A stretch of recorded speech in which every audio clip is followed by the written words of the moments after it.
Hola, buenas tardes a todos. A las 7:30 vamos a comenzar la charla El supuesto práctico del impuesto de sucesiones y donaciones. Comienzo presentándome. Mi nombre es Maribel Martín. Pertenezco al cuerpo de inspectores de tributos de la Comunidad Valenciana. Trabajo dentro de la sección de sucesiones y donaciones en los servicios territoriales de Alicante. Vamos a empezar con un supuesto práctico que estáis viendo ahora mismo en la pantalla, en el pizarrón, que os han mandado por correo, creo que lo tenéis todos. Empezaremos resolviendo este supuesto, veremos a continuación uno de donaciones y una serie de cuestiones generales y a continuación a las 8:30 daré paso a todas las dudas que tengáis cada uno de vosotros. ¿Estáis de acuerdo?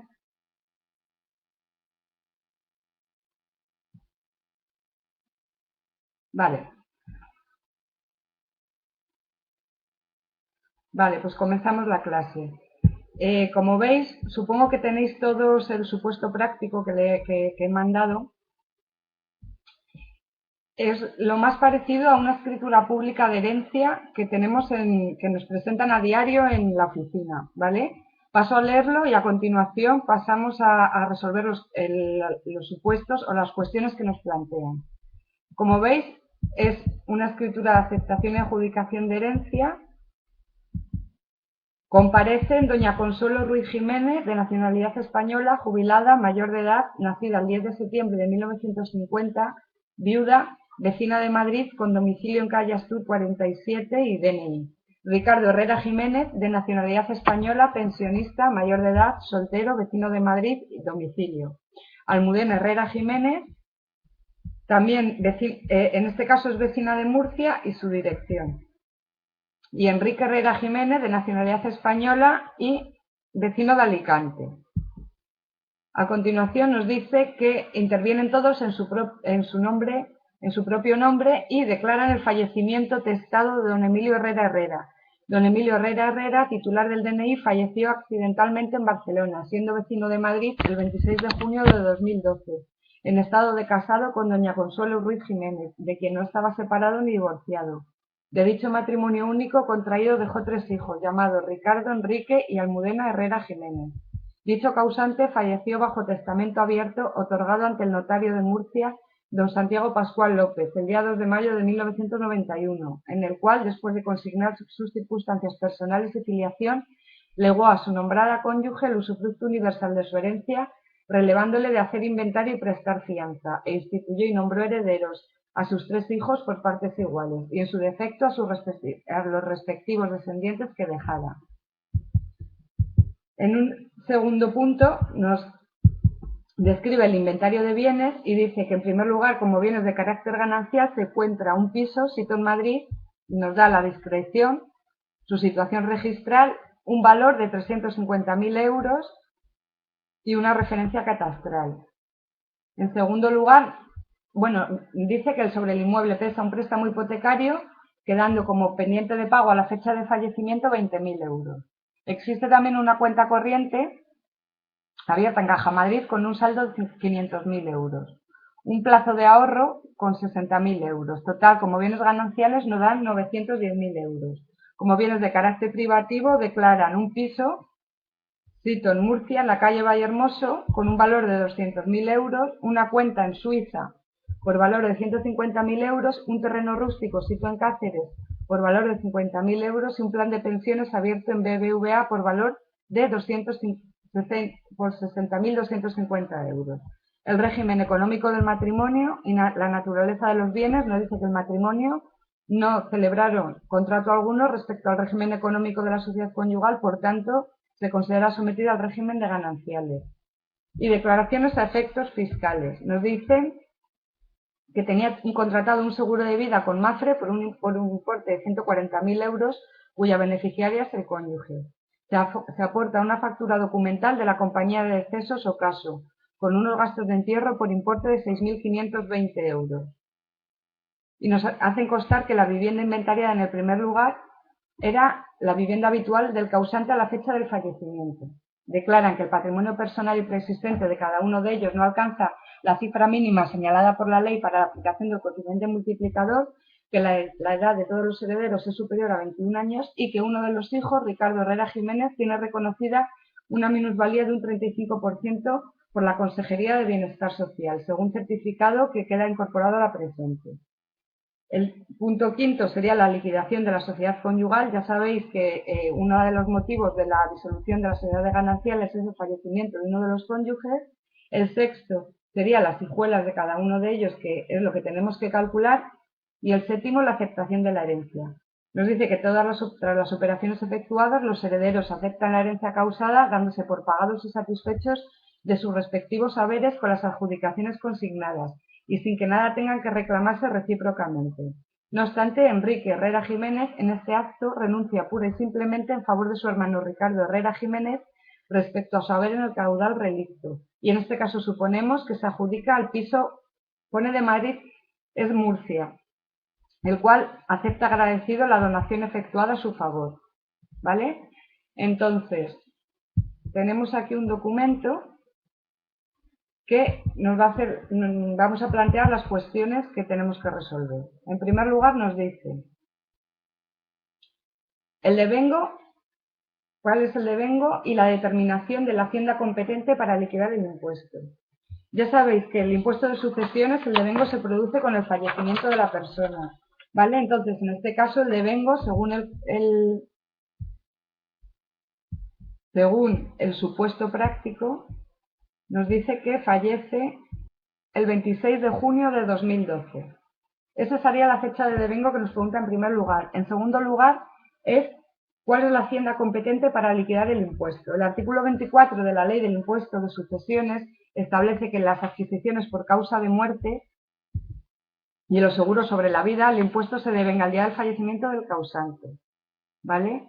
¿Y cuál es la hacienda competente?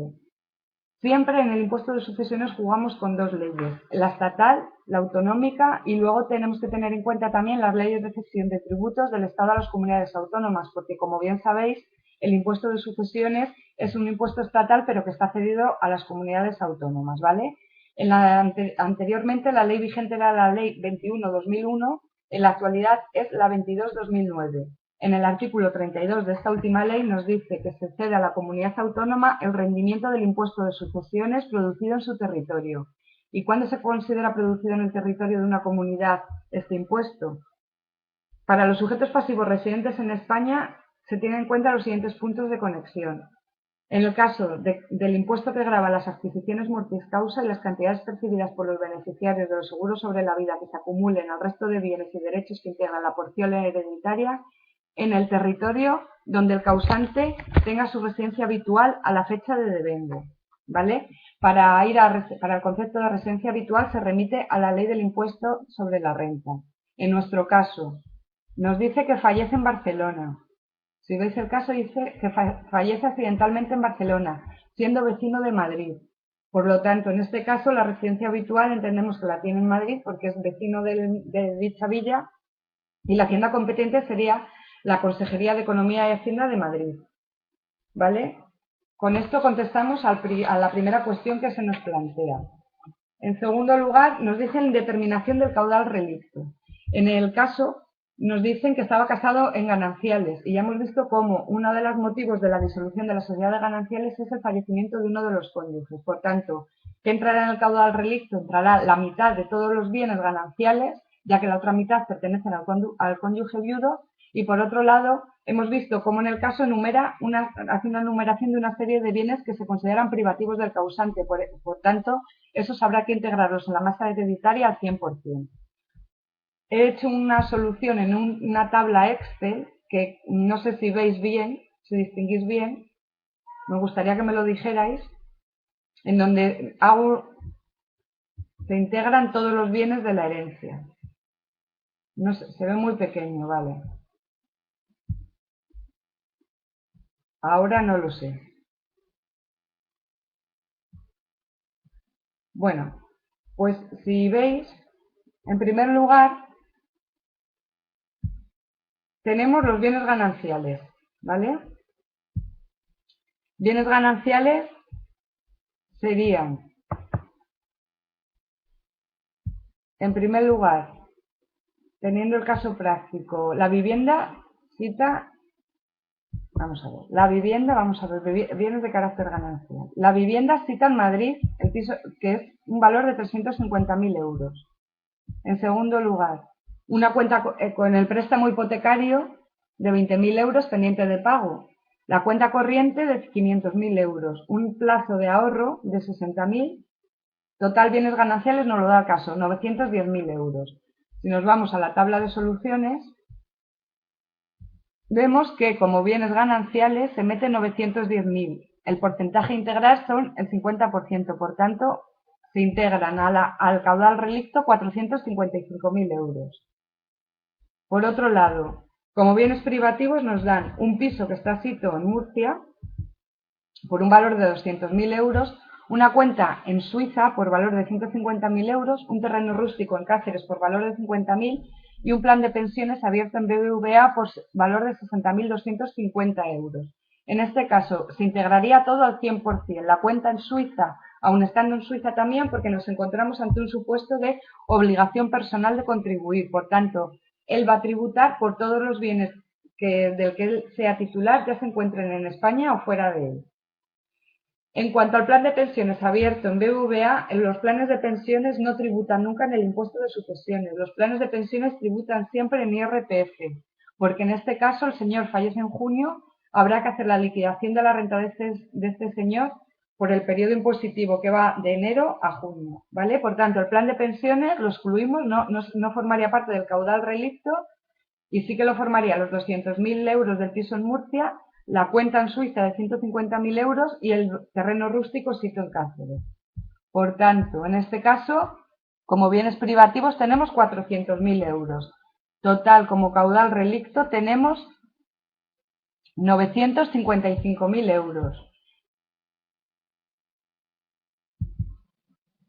955.000 euros.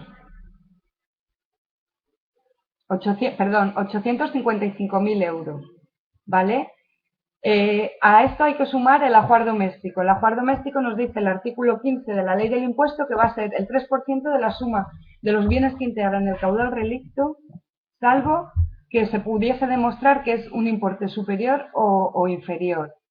Deciros que esto es una presunción iuris tantum, pero que casi nunca se puede demostrar que sea mayor o inferior. Por tanto, normalmente, por regla general,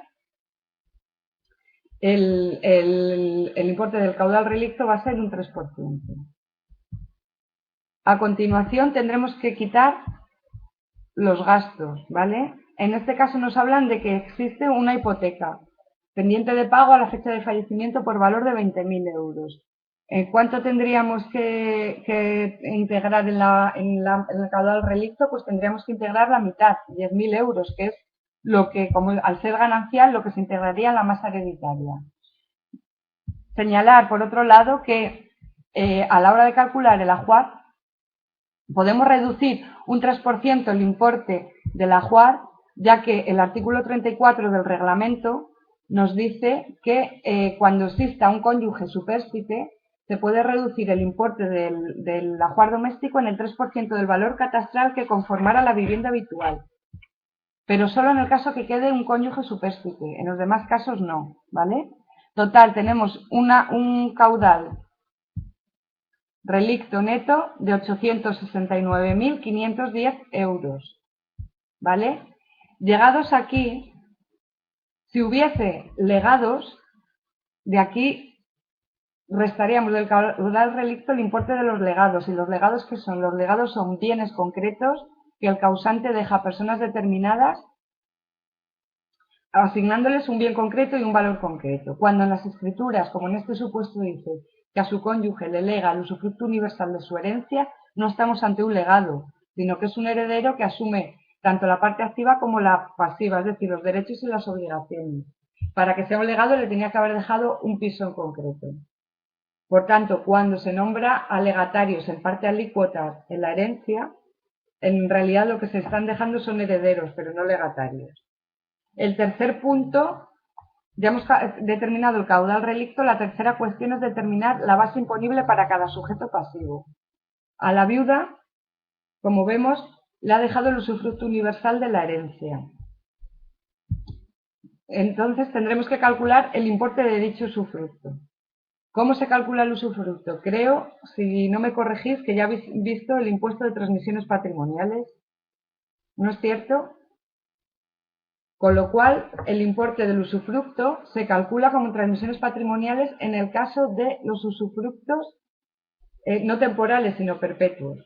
¿Vale? Entonces, ¿qué se tiene en cuenta? La regla, como regla práctica, para calcular el importe del usufructo, hacemos una división muy fácil, que es 89 menos la edad que tuviera la viuda en el momento en que fallece su esposo. En este caso, en la escritura nos dicen que la viuda, al momento del fallecimiento, nace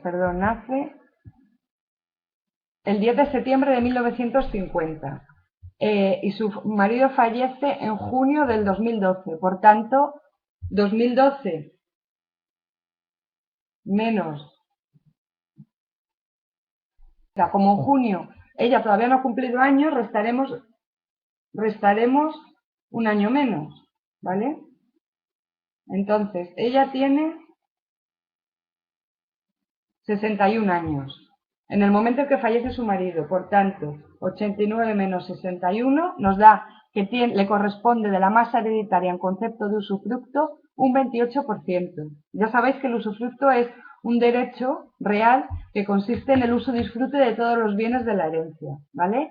Por tanto, a la viuda le corresponde un 28%. Al resto de los hijos dividiremos el 100% menos el 28%, que es un 72% entre 3 hijos que deja, cada uno le corresponde un 24% de la herencia.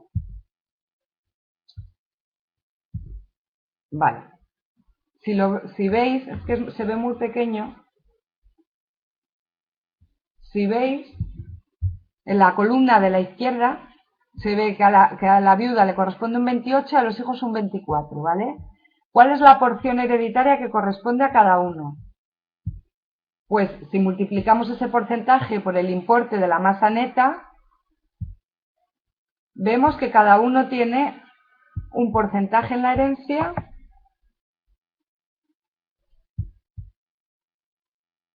de la viuda le corresponde un importe de 243.462 euros y a cada uno de los hijos 208,682 euros, ¿vale? A partir de aquí, esto sería la base imponible de cada uno de los hijos. Ya sabéis que para llegar a la base liquidable consiste en restar a la base imponible todas las reducciones posibles y que se puedan aplicar en cada caso.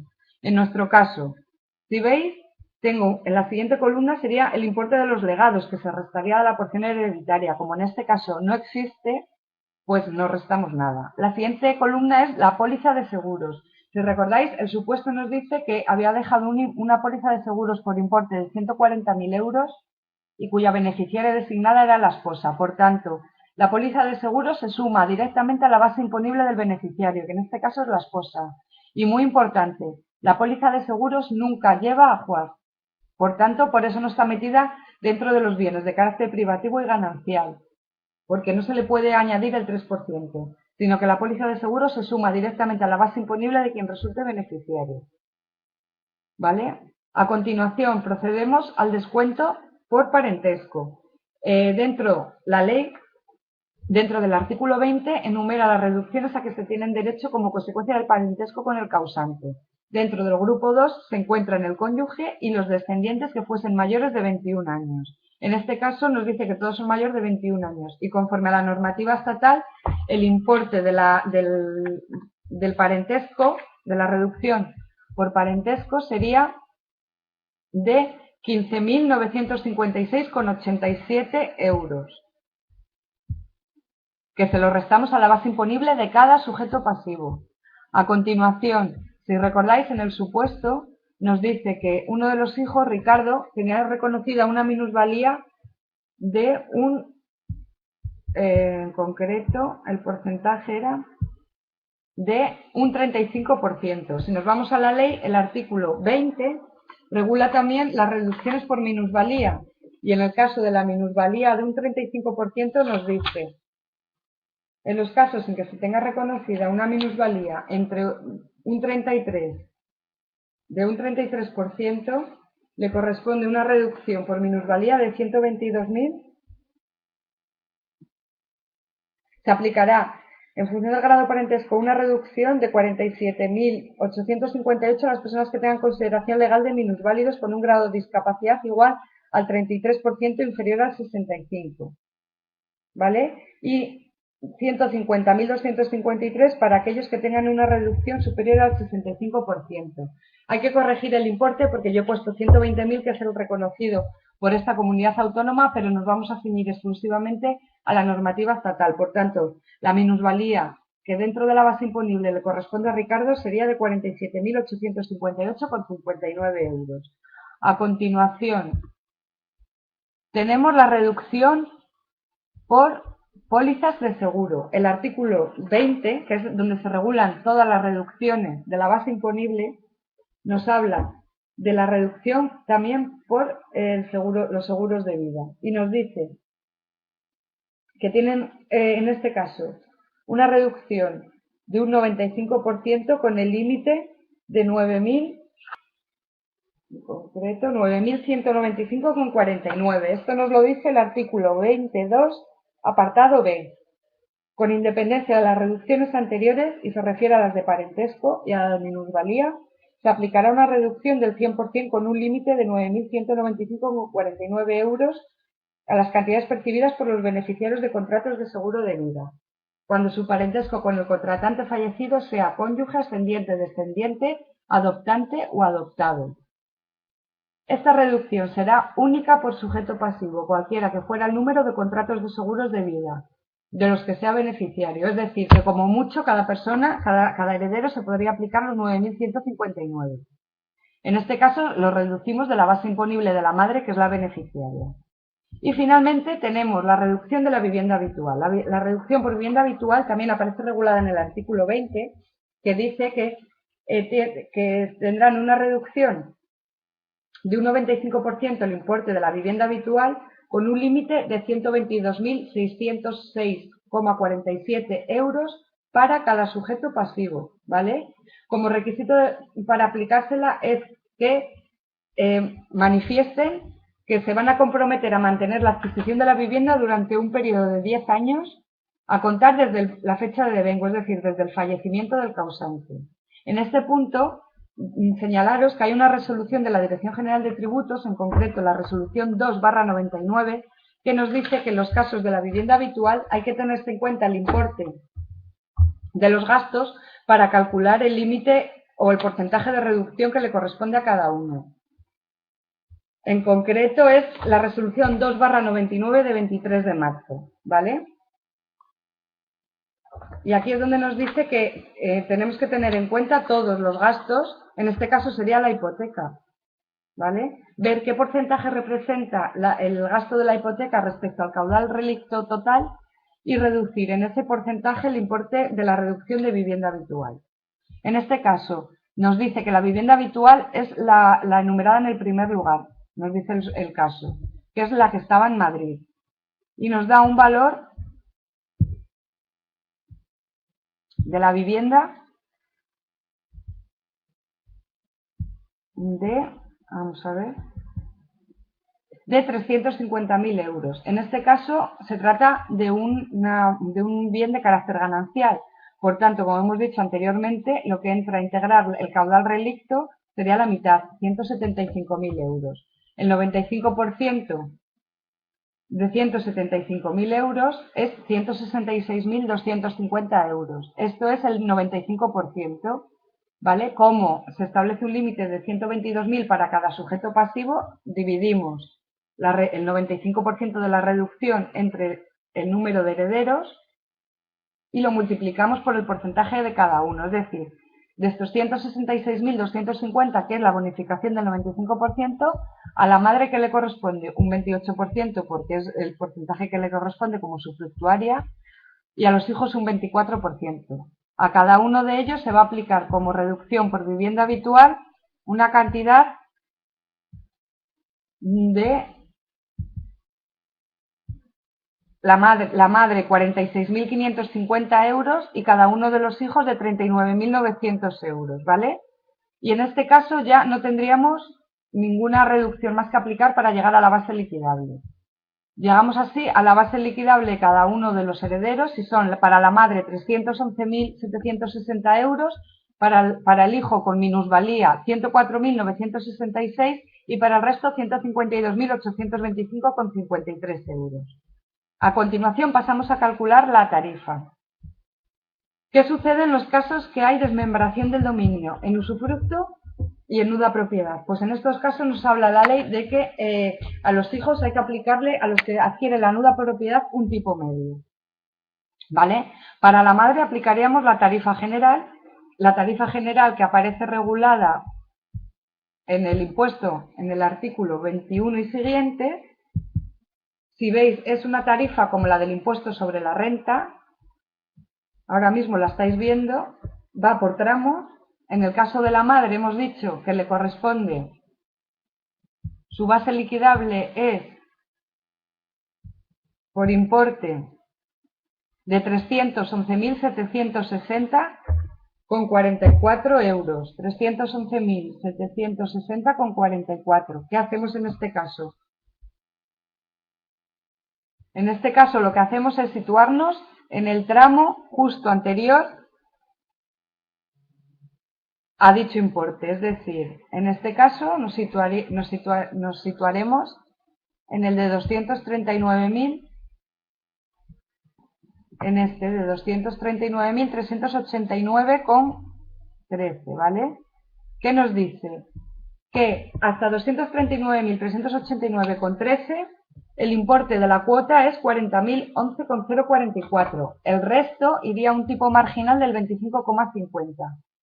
Como nuestra base liquidable es de 311.760,44, le quitamos 239.389,13, nos queda un resto de base de 311.760,44 menos 239.389,13 euros. Nos queda un resto de base liquidable de 72.371,31 euros. Por el tipo marginal del 25,50 nos da una cantidad de 18.454,68 euros, que sumados a los 40.011,04 que nos da la tarifa, tenemos una cuota íntegra para la viuda de 58.465,72 euros. Pasamos a calcular la cuota para los nudos propietarios. En este caso, ¿qué nos dice la ley? Que hay que calcular el tipo medio. ¿Y el tipo medio cómo se calcula? Se calcula a efectos prácticos como si dijéramos como si el usufructo no existiera. Es decir, que en este caso el usufructo, que lo tenemos valorado por un importe, en la parte de la viuda lo tenemos valorado el usufructo por un valor de 243.462,80 euros. La base imponible teórica de cada uno vendrá determinada. La base imponible de cada uno viene determinada por la suma. Viene determinada por la suma de la base imponible de cada uno de ellos. ¿Y qué haríamos? Dividimos el importe de la base imponible de la viuda, es decir, el usufructo, que son los 243.462,80 euros, lo dividimos entre 3. 243.462,80 entre 3, porque son 3 herederos, 3 hijos, los nudos propietarios. Por lo tanto, a la base de cada uno le sumamos 81.154,26 euros. Y eso es la base imponible teórica de cada uno de los herederos. Le aplicamos todas las reducciones y obtenemos la base liquidable teórica. A partir de aquí, ¿qué hacemos? Volvemos a aplicar la tarifa. En el caso, yo lo tengo calculado sobre una base liquidable teórica de 336.503 euros. Volvemos a hacer lo mismo. Para una base liquidable teórica de esa cuantía, nos volvemos a situar en la tarifa. Volvemos a la tarifa del impuesto y nos volvemos a situar en el tramo inmediato anterior a dicha cuantía. En este caso estaríamos otra vez en el mismo tramo, ya que nuestra base es de 336.503, ¿vale? hasta 239.000 la cuota es 40.011 euros, la diferencia iría al tipo marginal de un 25%. Lo aplicamos y nos da una cuota teórica, siempre teórico de momento, por importe de 64.775,16 euros. A continuación tendríamos que aplicar el coeficiente de parentesco y de patrimonio. Aparece regulado en el artículo 23 de la ley. Y nos dice, en este caso tenemos que tener en cuenta dos cosas, el artículo 22, ¿vale? Si lo veis, nos habla, por un lado, en la columna de la izquierda, nos habla de patrimonio preexistente, y en la derecha tenemos grupos del artículo 20, el 1 y el 2, el 3 y el 4, el 1 y el 2, que ya sabéis que es para el cónyuge, descendientes mayores de 21 años en el grupo 2, y del grupo 1 serían menores de 21 años, ascendientes y descendientes. El grupo 3 es el que se aplica a hermanos, sobrinos, tíos, y el grupo 4, extraños, ¿vale? En nuestro caso nos dice el supuesto, al final, que el patrimonio de cada uno de ellos no supera el límite, el mínimo establecido por la ley, nos dice que todos son mayores de 21 años y que el patrimonio personal y preexistente de cada uno de ellos no alcanza la cifra mínima señalada por la ley. Si nos ponemos en la tarifa, en la cuota tributaria, en este caso nos tendríamos que presentar o agrupar, estaríamos en la columna del patrimonio del 0 a 402 y dentro de los grupos 1 o 2. Por tanto, la cuota tributaria se multiplicaría por 1, con lo cual la cuota líquida sería igual que la cuota tributaria. Esto es la cuota tributaria teórica, ¿vale? Para calcular el tipo medio, ¿qué hacemos ahora? Dividimos la cuota tributaria que hemos obtenido entre la base liquidable teórica y se multiplica por 100. En nuestro caso, obtenemos un tipo medio igual al 19,25%. Y es este tipo medio el que vamos a aplicar a la base liquidable de cada uno de los herederos de los hijos, ¿vale? Aquí ya nos aplica escala. Aplicamos a la base liquidable correspondiente a cada uno su tipo medio. Y con esto tenemos la cuota íntegra y la cuota líquida, porque en este caso, como el coeficiente multiplicador es igual a 1, pues tendríamos ya la cuota a ingresar. Por otro lado, señalar ¿cuándo hay que presentar, cuál es el plazo para presentar una herencia a liquidar en la oficina correspondiente? El plazo es de 6 meses a contar desde que se produce el devengo del impuesto, ¿vale? Por otro lado, con esto ya calcularíamos la cuota a pagar del impuesto y entonces ya dejaríamos contestada la siguiente cuestión, que es la número 4. En el supuesto nos dicen, como cuestión final, que uno de los hermanos renuncia a la cuota, dice, don Enrique Herrera Jiménez en este acto renuncia pura y simplemente en favor de su hermano Ricardo respecto a su parte en la herencia. Suponemos que se adjudica el piso, ahí pongo de Madrid, es el de Murcia, ¿vale? El cual acepta agradecido la donación efectuada a su favor. En este caso, cuando nos hablan las escrituras de una renuncia pura y simple, tenemos que distinguir entre renuncia pura y simple, renuncia a favor de alguien. En este caso, cuando el artículo 28 nos habla de la renuncia a tu parte en la herencia y distingue entre la renuncia pura y simple y gratuita en la herencia, ¿vale? En este caso, cuando se renuncia pura y simplemente a la herencia, ¿qué significa? Significa que tú no adquieres nada de esa herencia, dejas de ser heredero, y en el caso de que existan herederos legítimos como hijos, hermanos, padres, ¿qué supone? Supone que tu parte renunciada acrece a los demás herederos en proporción a su participación en la herencia, ¿vale? Esto es civil. ¿Qué sucede cuando se dice que renuncio pura simplemente en favor de alguien en concreto? Pues el artículo 28 dice que en los demás casos, cuando no estemos ante una renuncia pura, simple y gratuita, cuando se renuncia en favor de persona determinada, se exige el impuesto al renunciante, es decir, en este caso a don Enrique Herrera le exigiríamos el impuesto de sucesiones, sin perjuicio de lo que después debamos liquidar por la cesión o donación de la parte renunciada. Es decir, por un lado liquidamos a Enrique Herrera Jiménez su cuota en la herencia y por otro lado a su hermano Ricardo Herrera Jiménez le vamos a liquidar el impuesto de donaciones. ¿Y ello por qué? Porque cuando tú estás diciendo que renuncias a favor de alguien concreto, en el fondo, ¿qué estamos diciendo? Que en favor de alguien es porque yo tengo algo que se lo quiero regalar a mi hermano, en favor de mi hermano, con lo cual, ¿qué implica? Implica que sí que estoy aceptando la herencia, porque yo no puedo transmitir nada de lo que no sea titular.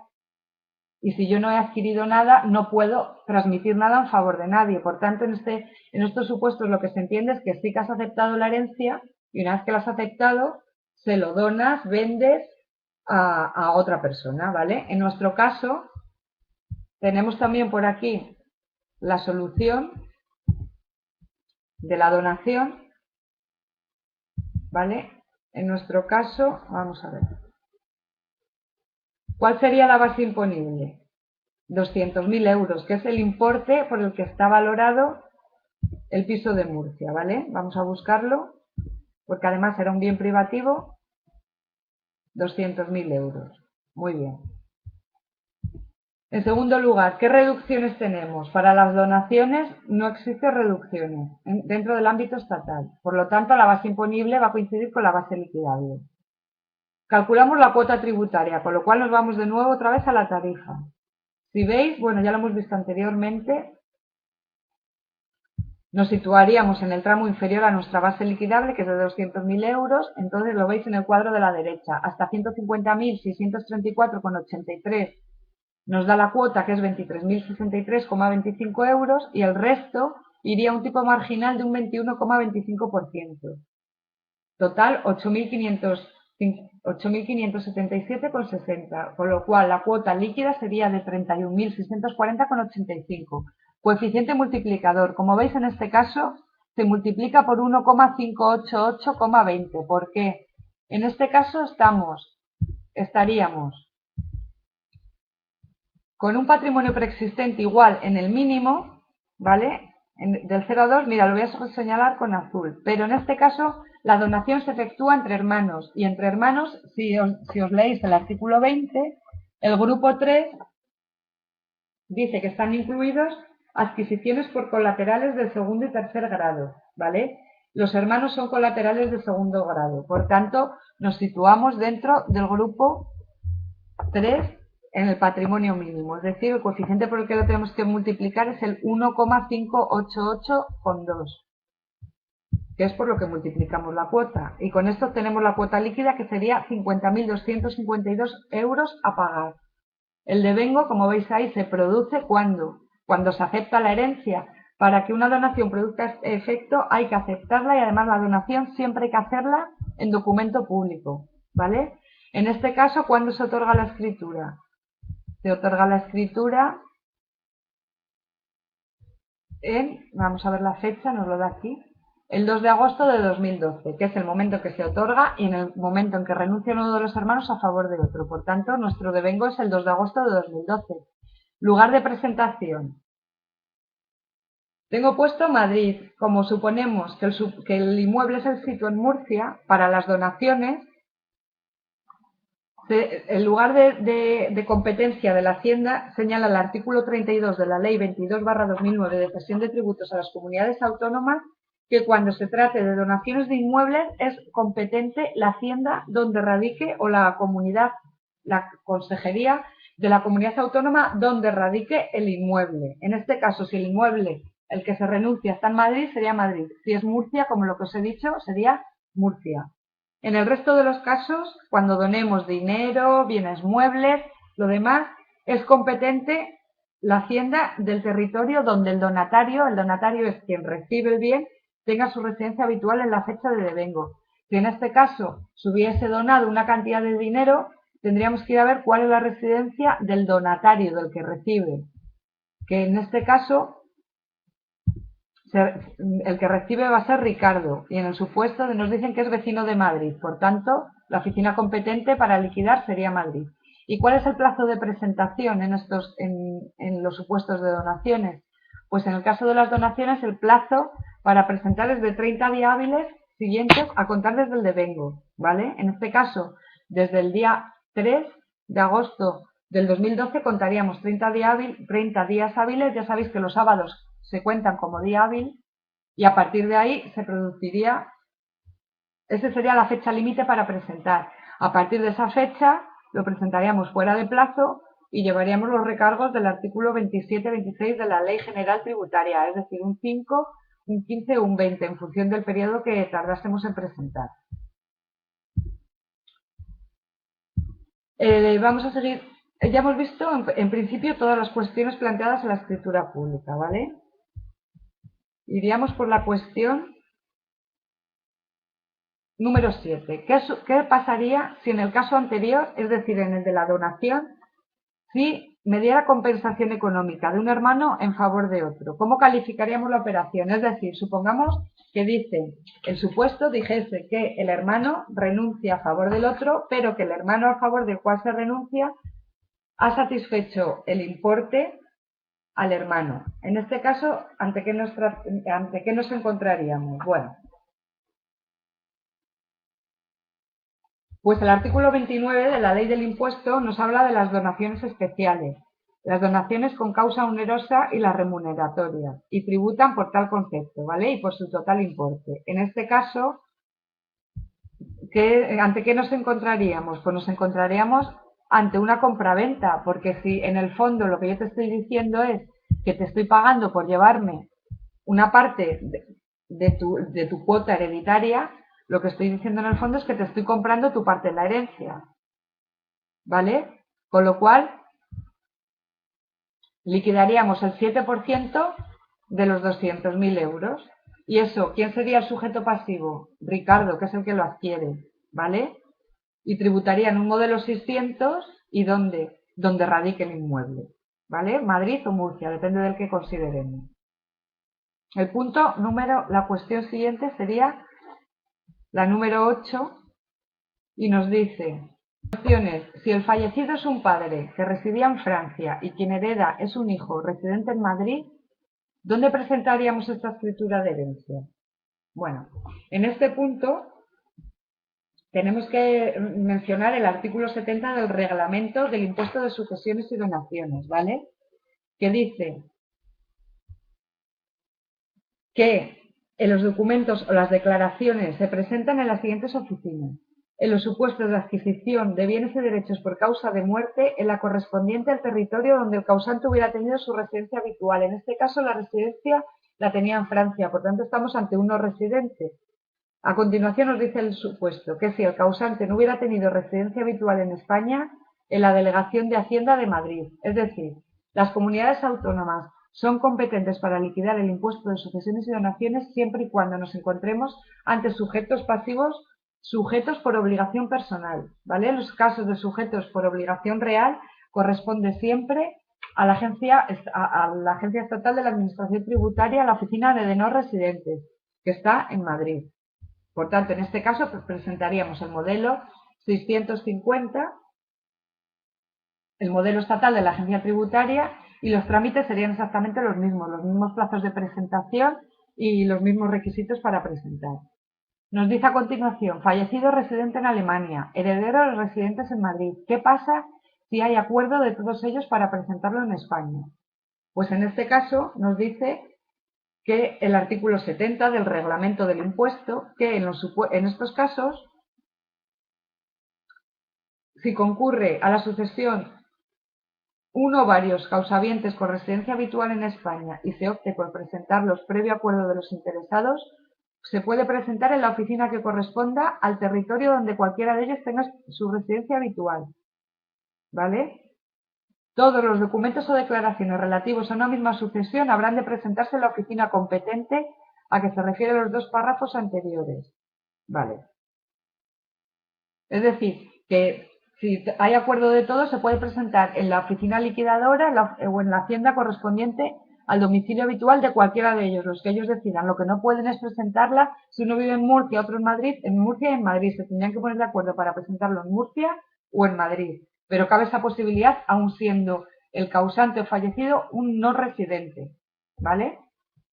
Nos dice a continuación, Andrés, residente en Valladolid, Dona en una misma escritura a sus sobrinos Pedro e Inés acciones del BSCH. Pedro reside en Madrid e Inés en Guadalajara. ¿Dónde habríamos que presentar esta donación? En primer lugar, plazo 30 días hábiles porque estamos en Madrid. Estamos donando un bien mueble, por tanto, ¿qué oficina es competente? La correspondiente a la residencia habitual del donatario. ¿Qué sucede? Que en este caso los donatarios, que son Pedro e Inés, tienen residencias en municipios distintos. ¿Vale? Entonces, en estos casos, ¿cómo actuaremos? El artículo 70 del reglamento, que es el que regula todas las cuestiones de competencia territorial, nos dice que si en la donación o negocio jurídico gratuito intervivos tuviese por objeto exclusivo bienes de otra naturaleza, es decir, como en este caso, dinero, en la oficina del territorio donde tenga su residencia habitual el adquirente. Si existen, como en este caso, varios adquirentes con distintas residencias, en la oficina del territorio donde resida el adquirente que reciba los bienes que tengan mayor valor. ¿Y cómo calculamos el valor? Por las reglas del impuesto de patrimonio. Y si todos los bienes recibidos y donados son del mismo valor, en cualquiera de las oficinas correspondientes al territorio donde tenga la residencia habitual cualquiera de ellos y previo acuerdo de los mismos. En este caso suponemos que la donación tiene igual valor, que le va a donar la mitad de las acciones a un sobrino y la otra mitad a otro. Por lo tanto, entre ellos se tendrán que poner de acuerdo y elegir entre presentar las dos donaciones o bien en Madrid o bien en Guadalajara, ¿vale? La siguiente cuestión es calificar la siguiente operación. Tenemos una madre que es titular de un piso bajo sito en Madrid y que lo valoramos en 200.000 euros. Se lo dona a su hijo. A su vez, el hijo agradecido, titular del piso quinto del mismo inmueble, el mismo edificio, y valorado en 350.000 euros, se lo dona a su madre. En este supuesto, ¿ante qué operaciones nos encontramos? ¿Cómo la calificaríamos? En principio parece que nos trataríamos de dos donaciones, una de la madre en favor del hijo y otra del hijo en favor de la madre. Ahora bien, cuando nosotros nos intercambiamos una cosa por otra, lo que estamos es permutando o cambiándonoslo, ¿vale? En este caso, tendremos que tener en cuenta el artículo 13 de la Ley General Tributaria que dice que las obligaciones tributarias se van a exigir con arreglo a la verdadera naturaleza jurídica del hecho o acto o negocio que realizan las partes, cualquiera que sea la forma o denominación de los interesados que los interesados le hubieran dado, y prescindiendo de los defectos que pudieran afectar a su validez, ¿vale? ¿Qué sucede en este caso? Que nos encontramos ante una permuta, pero ¿qué pasa? Que lo que la madre le da al hijo está valorado en 200.000 euros, pero lo que el hijo le da a la madre está valorado en 350.000. Por tanto, es una permuta, pero una permuta parcial, porque el importe de lo intercambiado no tiene el mismo valor, ¿vale? En este sentido, hay diversas consultas de la Dirección General de Tributos que además son vinculantes. En concreto tenemos, por si queréis tomar nota, una vinculante que es la número 0798 del 2006 de 21 de abril de 2006. Otra que es la V0054-08 de 14 de enero de 08. Y la consulta vinculante número V2385-08 de 16 de diciembre de 2008, ¿vale? Esta última consulta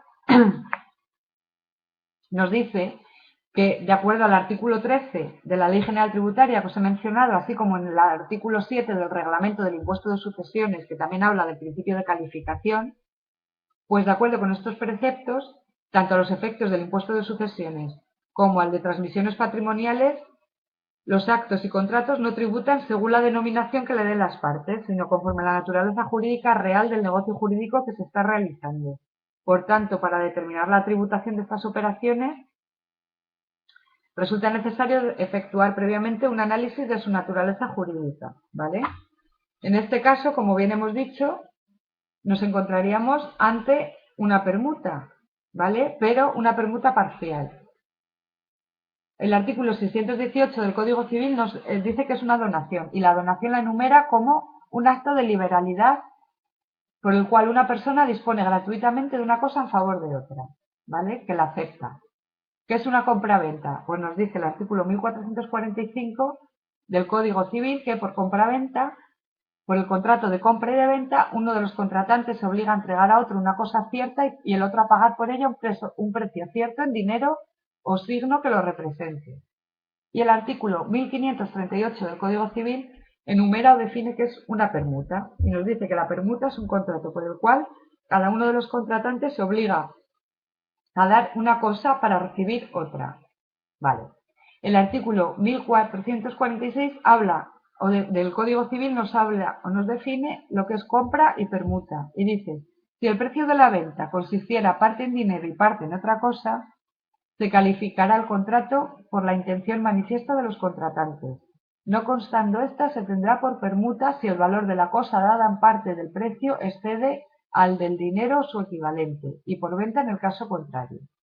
Entonces, conforme a los artículos anteriores, la primera conclusión que tenemos es que no puede calificarse esta operación como una donación, porque nadie entrega una cosa con ánimo de liberalidad, es decir, gratuitamente porque vamos a recibir otra cosa. ¿Vale? Es decir, que no hay una ausencia de contraprestación. En el primer caso, la contraprestación de la vivienda que la madre le entrega al hijo, ¿vale? Y en el segundo caso, el hijo le entrega a la madre una vivienda pero valorada por mayor importe. Por tanto, lo que estamos haciendo es una permuta por el importe coincidente, es decir, por 200.000 euros lo calificaríamos como permuta, por tanto, en este caso debería de presentarse un modelo 600 en el que el sujeto pasivo sería la madre y su base imponible sería 200 por un 7%, otro modelo 600 al hijo y su base imponible sería de 200.000 euros por un 7%, y, por otro lado, la madre debería de presentar un modelo 651, que es el que regula las donaciones, por un valor de 150.000 euros, que es el importe de lo que excede que el hijo le entrega a la madre, y en este caso sí que es verdad que existe un ánimo de liberalidad, ya que el hijo se lo entrega sin esperar ninguna contraprestación a cambio. Por tanto, se trata de un negocio jurídico mixto, ¿vale? En este caso, ¿dónde se presentaría la escritura? Pues la presentaríamos en el lugar donde radica el inmueble, ¿vale? Siguiente cuestión. Nos dice, Pedro Marín fallece en estado de viudo con un solo hijo. En el testamento dejó a su hijo las 2/3 partes de la herencia, disponiendo del tercio de libre disposición a favor de su amigo, compañero de la mili. El caudal hereditario tiene un valor comprobado líquido de 180.000 euros. ¿Qué sucede si el amigo instituido en el tercio de libre disposición renuncia pura, simple y gratuitamente? En primer lugar, ¿el amigo qué sería, un legatario o un heredero? Pues sería un heredero, porque le está nombrando, no le está atribuyendo un bien concreto, sino que le atribuye el tercio de libre disposición, es decir, en una parte alícuota, ¿vale? Y el amigo que estaría dentro del grupo 4, porque es un extraño. Al hijo le deja las 2/3 partes de la herencia, con lo cual se cumplen los mínimos establecidos en el Código Civil, que establece que en el caso de que tengas descendientes, la legítima para estos ha de ser de 2/3 partes de la herencia, ¿vale? El tercio de legítima estricta y el tercio de mejora. Se cumple. Pasamos a la cuestión de qué sucede si el amigo renuncia, pura, simple y gratuitamente. Bueno, pues ya lo hemos visto que el artículo 28 dice que en el caso de renuncia pura, simple y gratuita, el amigo no adquiere nada, por tanto no es heredero, y su parte acrece al resto de los herederos, en este caso al hijo, que es el único heredero que queda. Por tanto, él recibiría los 180.000 euros íntegros, ¿vale? Suponemos que pasa el plazo de prescripción y renuncia a la herencia. ¿Qué sucede si se renuncia también de forma gratuita, simple y pura, sin más? Pues en estos casos, ¿qué nos dice el artículo 28? Que una vez que ha prescrito el impuesto, ya sabéis que el plazo será de 4 años más 6 meses. 6 meses, que es el plazo que tenemos para presentar la herencia, y 4 años, que es el plazo general de prescripción dentro del ámbito tributario, ¿vale? ¿Qué sucede? En este caso nos dice el artículo 28.3 de la ley que la repudiación o la renuncia hecha después de prescrito el impuesto correspondiente a la herencia o al legado siempre se va a reputar como una donación.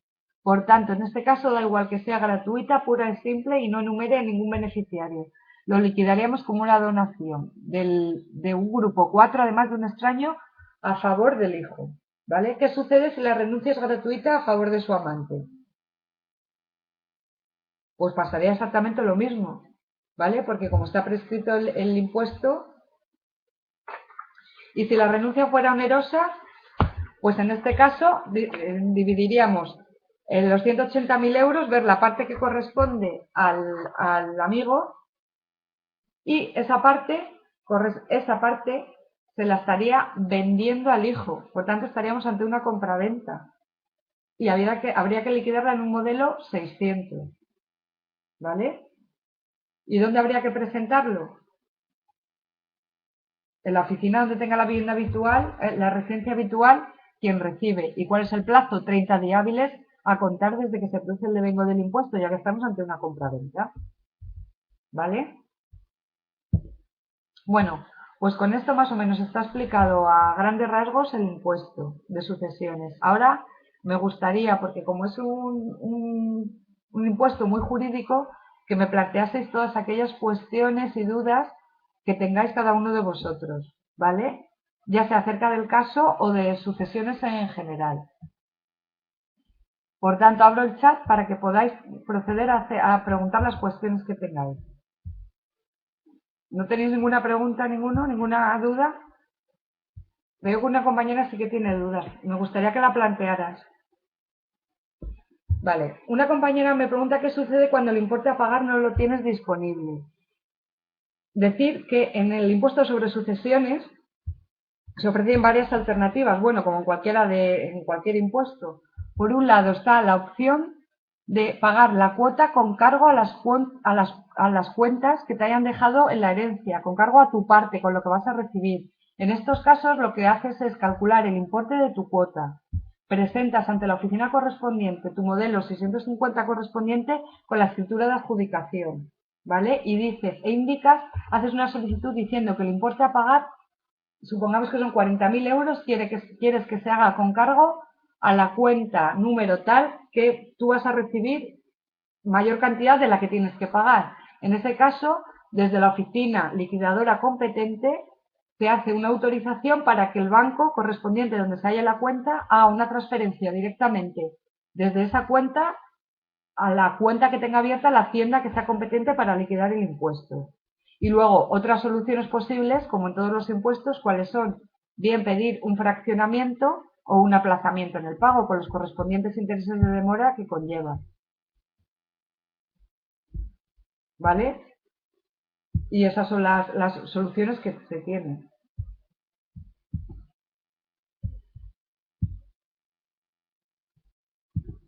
Siguiente cuestión. Si nos donan acciones de una sociedad familiar. No sé si te estás refiriendo a la bonificación que existe del 95% de su importe. Supongo que sí, en la base imponible. Vale.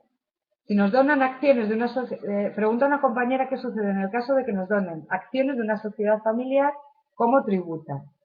El artículo 20 de la Ley del Impuesto de Sucesiones, que es donde, como os comenté anteriormente, es donde se regulan todas las reducciones, nos habla de este caso. En primer lugar, nos dice, habla en primer lugar de la empresa familiar, ¿vale? El apartado C, 22C, nos dice, en los casos en los que la base imponible de una adquisición, mortis causa o inter vivos, da igual, que corresponda a los cónyuges, descendientes o adoptados de la persona fallecida estuviera incluido el valor de una empresa individual, de un negocio profesional o de participación en entidades a los que sea de aplicación la exención regulada en el apartado octavo del artículo 4 de la Ley del Impuesto sobre el Patrimonio, es decir, que se trate de sociedades operativas, no de sociedades patrimoniales, es decir, que tengan actividad. ¿Vale?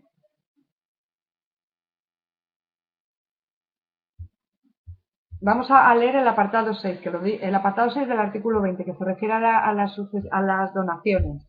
¿Vale? Se aplicará una reducción en la base imponible para determinar la liquidable del 95% del valor de adquisición, siempre que concurran las condiciones siguientes. ¿Vale? Entonces, tenemos que irnos al artículo 4 del impuesto de patrimonio, que lo veremos en la próxima sesión en profundidad, este artículo 4.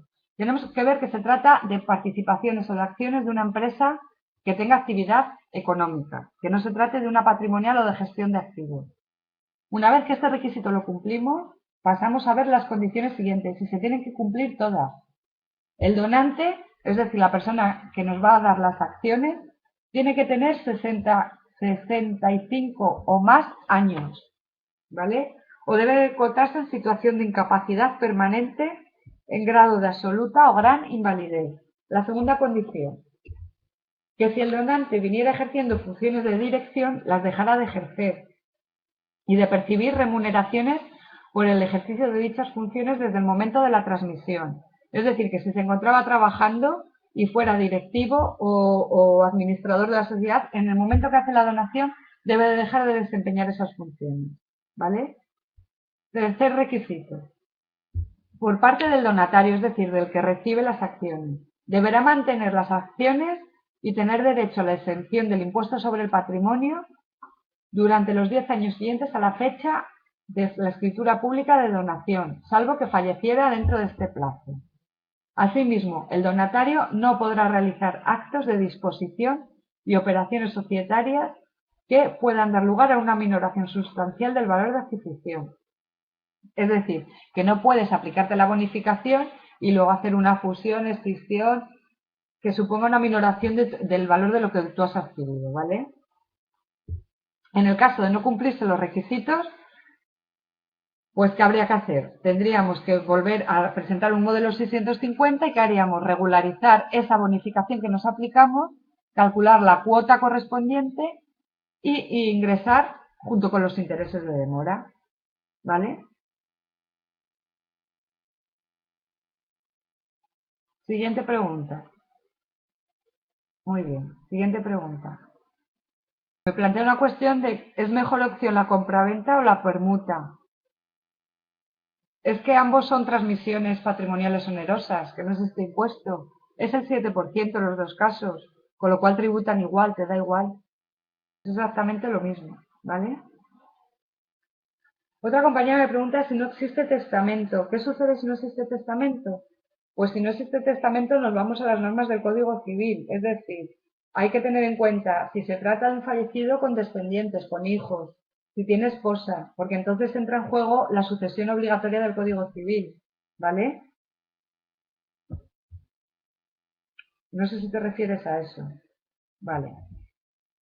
Vale, tendríamos que tener en cuenta qué tercios, en caso de tener hijos, que yo os he dicho, 2 tercios van obligatoriamente a los hijos, qué parte, si no hay hijos, qué parte, y tuviese esposa, viuda, iría la mitad de la herencia en usufructo a la esposa, la otra mitad a los padres si viviese.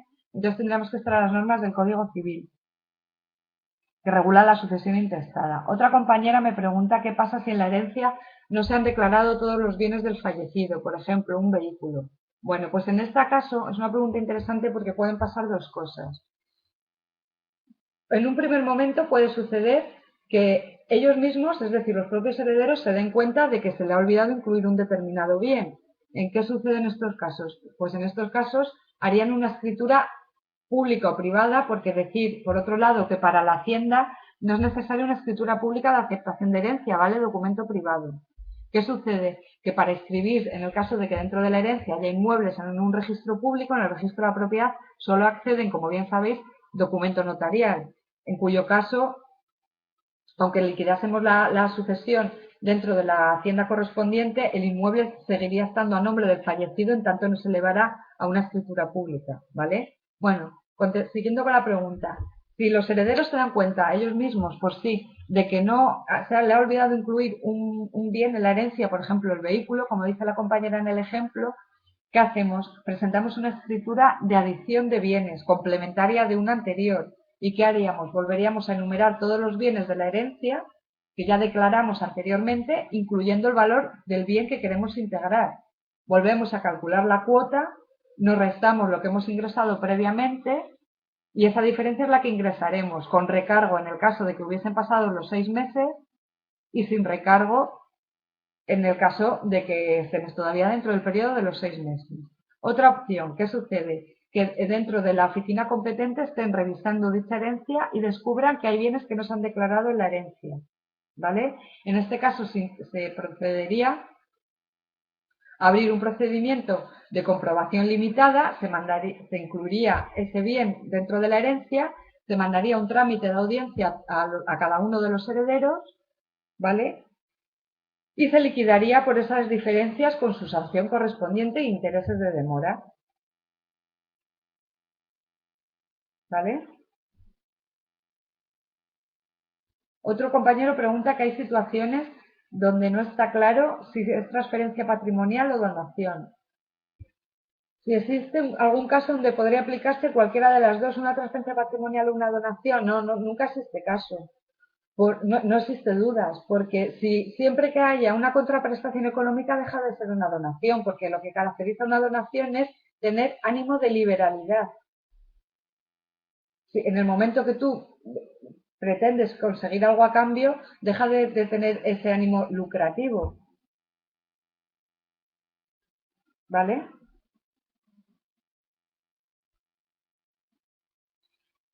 Otra cuestión que se da muy habitualmente es en el caso que los padres donan a los hijos una vivienda, o los hijos a los padres, mejor dicho, y existe una hipoteca pendiente de pago. ¿Qué sucede en estos casos? Se puede plantear de dos formas en la escritura, ¿vale? Que se done la vivienda y continúe siendo titular de la hipoteca la persona que lo dona. En estos casos estamos ante una donación pura y simple porque hay un ánimo gratuito de no obtener nada a cambio, ¿vale? ¿Y qué sucede en el caso cuando tú donas la vivienda pero también transmites la hipoteca pendiente de pago? ¿Cuál es el valor de la donación?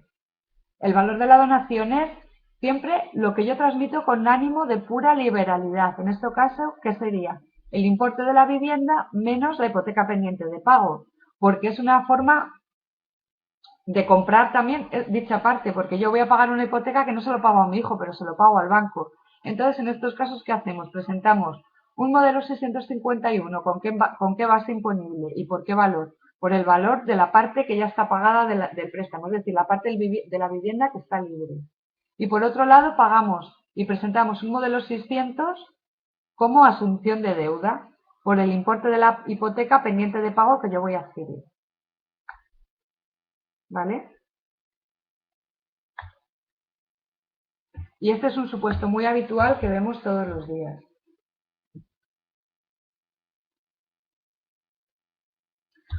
Otro caso que nos puede pasar es que qué sucede en los casos en los que tú llega el periodo de los 6 meses, transcurre el periodo de los 6 meses de la herencia y tú no posees la escritura de adjudicación de herencia. ¿Qué pasa si te pasas del plazo? Tú quieres cumplir, pero no está. Nos dice la ley que se puede solicitar una prórroga de la presentación de plazos, que sería por otros 6 meses. Y esta prórroga se va a conceder de una forma automática siempre y cuando la presentes dentro de los 5 primeros meses a partir de la fecha del fallecimiento. Si nos encontramos fuera del periodo de los 5 meses, ya no se va a conceder. ¿Vale? Y finalmente también, si no tenéis más dudas, me gustaría hablaros de los casos en que se suspenden los plazos de presentación de herencia. ¿Tenéis alguna duda más? ¿No? Vale. ¿Qué sucede, por ejemplo, en los casos en que presentan una herencia, lo típico, una viuda con unos hijos, y de repente se presenta una persona diciendo y mostrando una sentencia diciendo que él es hijo del fallecido y que impugna el testamento porque hay un heredero legítimo más y por tanto no sucede? No es válido, es nulo el testamento. Pues en estos casos se suspenden los plazos de presentación, ¿vale? Pero son casos muy tasados. Es decir, solo podemos paralizar los plazos de presentación cuando se promueve un litigio juicio voluntario de testamentaría. ¿Vale? Se va a interrumpir el plazo desde el momento que tú vas a la oficina correspondiente, presentas la demanda y se va a paralizar hasta que se resuelva, hasta que haya una resolución firme, ¿vale? ¿Qué sucede si yo presento esa demanda o lo promuevo una vez que ya hemos presentado los documentos a liquidar en la administración correspondiente. Pues suspendemos la liquidación hasta que sea firme la sentencia correspondiente. ¿Y qué sucede si se promueve una vez que ha expirado el plazo de presentación? Es decir, una vez transcurridos los 6 meses. Pues la administración va a requerir la presentación de todo, pero va a suspender la liquidación hasta que haya una resolución firme, sin perjuicio de las sanciones que en caso procedan a los que no hubieran presentado dentro de plazo, ¿vale? ¿Y qué pasa si esta situación sucede una vez que la administración ha girado las liquidaciones correspondientes a los herederos? Pues en estos casos se va a acordar un aplazamiento del pago de acuerdo con los establecidos los artículos 84 y 90 del reglamento. Se paraliza el pago hasta que haya una resolución firme, ¿vale? ¿Qué no paraliza? No van a paralizar las cuestiones de testamentaría, cuando todos los herederos no se ponen de acuerdo, por ejemplo, en qué se va a adjudicar a cada uno dentro de los bienes que hay una herencia. Si todos quieren la misma vivienda, el coche, si no nos ponemos de acuerdo, no podemos otorgar la escritura de adjudicación de herencia. Esos supuestos no son casos que paralicen la liquidación, porque siempre vamos a liquidar, nosotros vamos a considerar siempre la masa hereditaria como un todo abstracto, no como bienes. Entonces, en estos casos, ¿qué sucede? Que nosotros vamos a liquidar por porcentajes. Lo que se adjudique cada heredero nos da igual. Da igual que tú te adjudiques una vivienda y un coche, el otro el inmueble y una cuenta, nos da lo mismo. Nosotros lo que tenemos en cuenta es el importe de base imponible, 100.000 euros cada uno, y eso es lo que nos importa para liquidar. Por tanto, eso no son supuestos de paralización, ¿vale? Tampoco la formación de inventarios cuando tú vas a adquirir una herencia. Ya sabéis que podéis aceptar la herencia a beneficio de inventario, es decir, a expensas de que si el pasivo supera el activo no lo vas a aceptar, y si el activo supera el pasivo sí que la vas a aceptar, ¿vale? Pues ese derecho a deliberar tampoco suspende los plazos de presentación de la herencia, ¿vale? Tampoco el nombramiento de un tutor o curador cuando haya defensor judicial cuando haya menores interesados en la herencia. Otra cuestión. ¿Qué sucede o qué pensáis? ¿Qué sucede con los casos, por ejemplo, de traslado, o como hemos visto en el supuesto planteado del impuesto de sucesiones, que hay unos gastos de enterramiento, ¿vale? Que cubre la póliza de decesos, nos dice el supuesto o caso, por un importe de 3.000 euros. ¿Tendríamos que haber restado ese importe de la masa hereditaria como un gasto? En este caso no lo hemos restado porque al haber una póliza de decesos no es un gasto que tengan que soportar los herederos, ¿vale? Por lo tanto, no es un pasivo de la herencia. En el caso de que los herederos no hubiera habido esa póliza de decesos y lo hubieran tenido que pagar ellos, sí que lo hubiéramos restado como un pasivo o un gasto de la herencia deducible, ¿vale? No es deducible los gastos de traslado de los herederos al lugar del fallecimiento. Solo son deducibles los gastos que sean imputables a la persona que ha fallecido, gastos de última enfermedad. Por ejemplo, en este caso, los CIBIs o los recibos de contribución de cada uno de los inmuebles de los que era titular, pues podemos deducir eso como gasto, prorrateando el importe del recibo correspondiente por el número de meses hasta que ha fallecido, ¿vale? Eso sí que sería un gasto deducible. A deducir siempre de las herencias. ¿Qué más? ¿Qué sucede en los supuestos? Vale, me pregunta el compañero que qué ocurre cuando tienes una cuenta bancaria y añades más titulares a esa cuenta. ¿Es una donación por la parte que le corresponda? Pues sí, porque al final tú vas a ser titular de un determinado importe con ánimo de liberalidad, porque tú no estás entregando nada a cambio, ¿vale? Entonces sería una donación. ¿Qué ocurre? No sé si conocéis los excesos de adjudicación. ¿Qué ocurre cuando, como en el caso anterior, vemos que hay una viuda y unos hijos y nombre herederos a todos por partes iguales, pero hay un hijo a la hora de hacer las hijuelas o el reparto de los bienes, uno tiene interés y se lleva más parte de lo que le corresponde en la herencia de lo que le ha dejado el padre? Pues en este caso pueden suceder dos cosas. Una, que dentro de la escritura digan: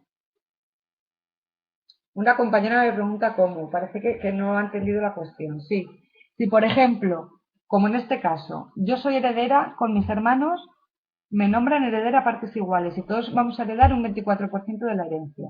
Pero ahora, a la hora de adjudicarnos los bienes, yo me adjudico más de lo que me corresponde con acuerdo de los demás. Es decir, si me tocan 100.000, de repente yo me adjudico 150.000 euros. ¿Vale? ¿Qué sucede en estos casos? Pueden pasar dos cosas, ¿vale? En primer lugar, que dentro de la propia escritura se diga que en el mismo acto yo he compensado a los que se llevan de menos, a los que se llevan menos parte en la herencia en metálico. Por lo tanto, estoy haciendo una compra-venta y habrá tantos vendedores como herederos se lleven de menos. Y el sujeto pasivo de esa compraventa seré yo. Si en este caso que había 3 hermanos, si uno se lleva más porción que el resto, habrá 3 compraventas. Una por la parte de la madre y otra por la parte de un hermano y otra por la parte de otro hermano, ¿vale? Y yo liquidaría el 7%. ¿Y qué sucede en el caso de que yo me lleve más porción de la que me corresponde sin más? Pues en estos casos me estarían realizando una donación, por un lado la madre al hijo y entre hermanos. Y entre hermanos ya sabéis que son grupo 3. El tipo mínimo de una donación es el 7,65%. Por un 1,5888 de coeficiente multiplicador, pues sale una cuota desorbitada, que con eso hay que tener mucho cuidado. ¿Vale? Otra cosa, ¿qué sucede en el caso de que mi padre me haya donado una vivienda y a los 5 meses siguientes fallezca? ¿Qué ocurre con esta vivienda? Pues en este caso tenemos dos artículos, ¿vale? Que son el artículo 11 y el artículo 15 de la Ley del Impuesto de Sucesiones. Y nos habla de las adicciones a la herencia. El artículo 11 nos dice, en el caso de adquisición mortis causa, es decir, de una herencia, a efectos de la determinación de la participación individual de cada causa habiente, se presume que forman parte del caudal relicto hereditario los bienes de todas las clases que hubiesen pertenecido al causante de la sucesión hasta un año antes de su fallecimiento, ¿vale? Salvo prueba fehaciente de que tales bienes fueron transmitidos por aquel y de que se halla en poder de persona distinta a un heredero, legatario o pariente dentro del tercer grado, cónyuge o cualquiera de ellos o del causante. Esta presunción queda desvirtuada mediante la justificación suficiente de que el caudal figura incluido el metálico u otros bienes subrogados en el lugar de los desaparecidos con valor equivalente. Es decir, con estos artículos lo que se trata es de que no quede vacía una herencia, porque puede suceder que una persona sepa que tiene un cáncer y va a fallecer en X meses y se dedique a dejar vacío su patrimonio a costa de donaciones a sus hijos, a sus parientes. ¿Cómo trata de evitar esto la ley? A través de este artículo. Salvo que conste que lo has transmitido a través de una compraventa en favor de un extraño y en tu herencia haya dinero o bienes equivalentes por un importe equivalente a los bienes que tú hayas entregado, si no, se considera que los mismos deben de formar parte de la herencia, ¿vale? ¿Y esto cómo se hace a efectos prácticos? A efectos prácticos lo que hacemos es integramos todos los bienes de la herencia y respecto de estos que tenemos que adicionar se integran en la base imponible de la persona que los ha recibido en donación. ¿Y qué hacemos? Calculamos un tipo medio, ¿vale? Calculamos el tipo medio sumando este bien. Y una vez que hemos calculado ese tipo medio, aplicamos ese tipo medio a lo que realmente recibo por herencia, ya descontando estos inmuebles que haya recibido en donación anteriormente. ¿Tenéis alguna cuestión más? En el último caso, ¿tienes una duda? ¿Cuál? Si un padre dona un piso al hijo, sí. Paga ISD, sí. Y si luego fallece, se paga otra vez por ISD, claro. El inmueble, cuando yo hago la donación, yo liquido una donación normal, ¿vale? Aplicando mi escala y ya está. Cuando fallece, ¿qué hago? Lo que hago es como un simulacro, como el supuesto del usufructo, ¿vale?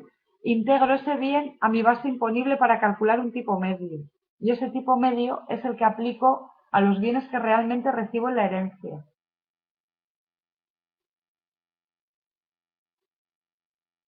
No, no es doble tributación. No es doble tributación porque es que no sé cómo... No estás pagando dos veces por lo mismo, ¿vale? Lo que haces es... No lo terminas de entender, vale. Yo no vuelvo a pagar, no vuelvo a integrar ese bien inmueble en la herencia en lo que yo recibo, ¿vale? Lo que hago es una ficción que me dice la ley, como en el usufructo, ¿vale? Y lo que hago es calcular un tipo medio teniendo en cuenta ese inmueble, junto con mi parte en la herencia. Y ese tipo medio es lo que yo aplico a lo que realmente voy a recibir. Si dice claro, imagínate que fallece en un accidente y no era mala fe, de dejar vacía la herencia. Sí, lo que pasa que existe esa afición. Luego también en los testamentos, no sé si lo habréis visto alguna vez, ya suelen decir que es una donación colacionable o no colacionable la herencia. Si nos dice que es no colacionable, lo que implica es que esa persona a la que ya le he dejado el bien va a recibir de la herencia lo mismo que los demás, menos la parte que ya ha recibido en donación. ¿Vale? Entonces, en esos casos sí que no se vuelve a integrar a la herencia, porque es como que ha recibido en vida lo que le quería dejar en donación. Pero imagínate tú que no es mala fe, pero no se hace esa apreciación en el testamento, el señor quiere dejar a todos los hijos la misma cantidad, una hija lo necesita y le deja un piso antes de fallecer y por mala suerte en un accidente fallece. Que tampoco sería justo porque él quiere dejar a todos los hijos lo mismo, ¿vale? Y esa hija, si no se hace esa apreciación, estaría recibiendo todo igual que los hermanos y no, tampoco sería justo. ¿Qué sucede? Por último, los casos en que yo dono una madre o una madre dona a un hijo una vivienda. A los 3 meses presento otra escritura y le dono una cuenta de 100.000 euros. Vuelvo a los 3 meses y le dono un vehículo. Si os dais cuenta, en estos casos, el artículo 30 de la ley nos habla de la acumulación de donaciones. ¿Por qué se acumulan las donaciones? Como habéis visto, la tarifa del impuesto de sucesiones es una tarifa progresiva, es decir, a mayor base, mayor tipo marginal, como en renta. ¿Qué sucede en estos casos? Eso es una forma de fraccionar la donación y pagar menos cantidad, porque fracciono mi base en varias partes. Para evitar esto, la ley en el artículo 30 habla de la acumulación de donaciones. Entonces, ¿qué dice? Que todas las donaciones que se realicen por un mismo donante en favor de un mismo donatario dentro de un periodo de 3 años, a contar desde la primera, se van a considerar como una única donación. Y en estos casos, ¿qué vamos haciendo? La primera donación. Se liquida en un modelo 651 y aplico la tarifa. Presento la siguiente escritura. ¿Qué hace la administración? Suma las bases. Calcula, como antes, un tipo medio. ¿Vale? Es decir, sumo las dos bases, calculo el tipo medio y ese tipo medio se lo aplico a la segunda donación. ¿Vale? En la tercera, ¿qué haría? Lo mismo. Vuelvo a sumar la tercera junto con las otras dos anteriores. Divido, calculo el tipo medio y ese tipo medio se lo aplico a la última donación. ¿Vale? Y eso es una forma de evitar que se rompa la progresividad del impuesto de sucesiones.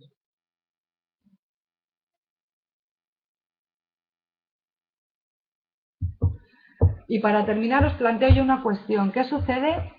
Ya sabéis que para la liquidación de este impuesto, para autoliquidar, es decir, para presentar los 650, han de estar de acuerdo todos los herederos, porque debemos de presentar un modelo por cada 650. ¿Qué sucede en los casos en que no están de acuerdo y uno no quiere presentar la herencia a liquidar? ¿Cómo actúan los demás? Vale, pues en estos casos, hasta ahora, por ejemplo, en la Comunidad Valenciana se daban dos opciones. Una era autoliquidar el impuesto, es decir, presentabas la escritura de adjudicación de la herencia junto con los modelos 650, uno por cada sujeto pasivo, y luego para los supuestos en que no había acuerdo, lo que se hacía era dejar la escritura de la herencia de la adjudicación tal cual, y era la administración la que de oficio determinaba cuál era la cuota a ingresar para cada uno de los herederos y se lo notificaba. al que no había presentado o comparecido se le notificaba su parte con el recargo y la sanción correspondiente, y a los demás pues la cuota a ingresar sin ningún recargo siempre y cuando se hubiera presentado dentro del plazo. En la actualidad se ha establecido ya como obligatoria la autoliquidación en todas las comunidades autónomas. Lo que sucede en estos casos es pues que se inicia de oficio también una comprobación limitada al que no ha querido presentar, se le calcula la cuota y se le impone la sanción correspondiente, pero ya no se obliga a que todos presenten el modelo 650, ¿vale? Se presentan los que quieren y los que no, es de oficio la propia administración la que inicia el procedimiento para liquidar el impuesto. Bueno, y con esto hemos llegado al final de la clase. Creo que ya no hay más dudas. Espero que os haya servido de algo. Las tablas creo que se ven pequeñas. Mira, hay una última cuestión. ¿Una empresa familiar puede donar a dos socios hijos? Sí, a todos los que quieras. Siempre y cuando. Una empresa familiar, pero como empresa, o los familiares, los administradores, los padres. Los padres a los hijos, como titulares de esa empresa. Sí. Si la empresa pertenece a los dos padres, a los dos hijos, vale. Y pues entonces, en este caso, habría 4 donaciones, 4.651. Iría una del padre a un hijo y a otro hijo, ¿vale? 2 donaciones. Y otras 2 por parte de la madre, una a un hijo y otra a otro hijo. Y estarían beneficiándose de la bonificación siempre y cuando cumplieran los requisitos que hemos visto anteriormente, pero no hay ningún problema. Habría que presentar, eso sí, 4.651. Los hijos son también socios, sí, pero da igual. Da igual, si tú quieres donarle a tus hijos tus participaciones, si el padre es el administrador, no hay ningún problema, si se van cumpliendo todos los requisitos. Otra cosa es que un hijo fuese administrador y ya no se cumple alguno de los requisitos del artículo 20. La donación es válida, pero ¿qué ocurre? Que no te puedes aplicar la bonificación, la reducción del 95% del valor de las participaciones, pero la donación es válida. ¿Vale? Los requisitos que vemos es exclusivamente a los efectos de poderte aplicar la reducción en la base imponible. Si no se cumple, la donación es válida, pero no hay reducción aplicable.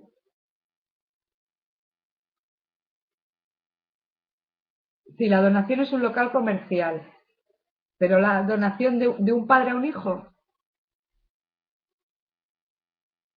de un negocio, de la sociedad.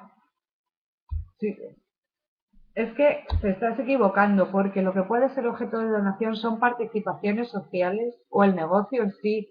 Un local comercial no lo puede donar una empresa a un socio, le donará participaciones. Otra cosa es que desafecte un local y el padre le done un local al hijo, pues sería una donación normal. Hemos concluido la clase, espero que os haya valido, que os haya servido, que lo hayáis entendido. Y nada, despedirme de todos vosotros y hasta la próxima.